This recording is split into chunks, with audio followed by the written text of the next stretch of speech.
পুতুল যেখানেই থাক চাচা, ওরে আমি খুঁজে বাইর করবো। চাচা, আপনি অবৈধ একটা কথা বলি। চাচা, আপনার যদি কোনো আপত্তি না থাকে, আমি চাচা পুতুলের বিয়ে করতে চাই। আমি ওর দায়িত্ব নিতে চাই চাচা। আপনি আমাদের বিয়ের ব্যবস্থা করেন। মায়ে কি মানবো আর গ্রামের লোকজন কি বলবে?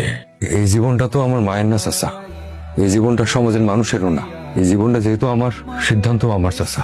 সেই ছোটবেলা থেকে পুতুলটা দেখতেছি চাচা, ওর এই কষ্টের জীবন আমার সহ্য হয় না চাচা। চাচা, একটু ভালোবাসা পাইলে, একটু যত্ন পাইলে পুতুলের সাথে সুখী আর কেউ হবে না চাচা। ওর জন্য আমার অনেক মায়া হয় চাচা, অনেক মায়া হয়। বন্ধুরা, আমার নাম সবুজ। আজকে খুব একটা বিশেষ কারণে আপনাদের সামনে ফেসবুকে লাইভে এসেছি। আজকে আমি আপনাদেরকে একটা মেয়ের গল্প বলবো। মেয়েটার নাম পুতুল। পুতুল এই মেয়েটি মানসিকভাবে সম্পূর্ণ সুস্থ নয়, আবার পুরোপুরি অসুস্থও নয়। ওর এই রোগের নাম ফাংশনাল সাইকোসিস।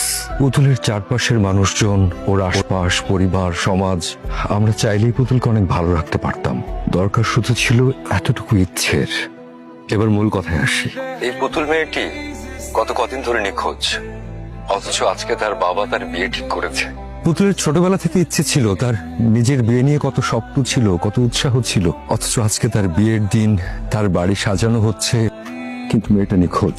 পুতুলের এই নিখোঁজ হওয়ার পেছনেও এই সমাজ ব্যবস্থা, আমি, আপনি, আমরা সবাই দায়ী। আপনারা আমাকে মহৎ ভাবতে পারেন, তাতে আমার কিছু যায় আসে না। আমার এই এতটুকু প্রচেষ্টায় যদি একটা নিষ্পাপ মেয়ের মুখে হাসি ফোটে, হলাম না হয় মহৎ। আপনারা কেউ যদি পুতুলের কোনো খোঁজ জানেন, দয়া করে এই লাইভে দেওয়ার ঠিকানায় সুবর্ণপুরে ওর নিজের বাড়িতে একটু পাঠিয়ে দিন প্লিজ।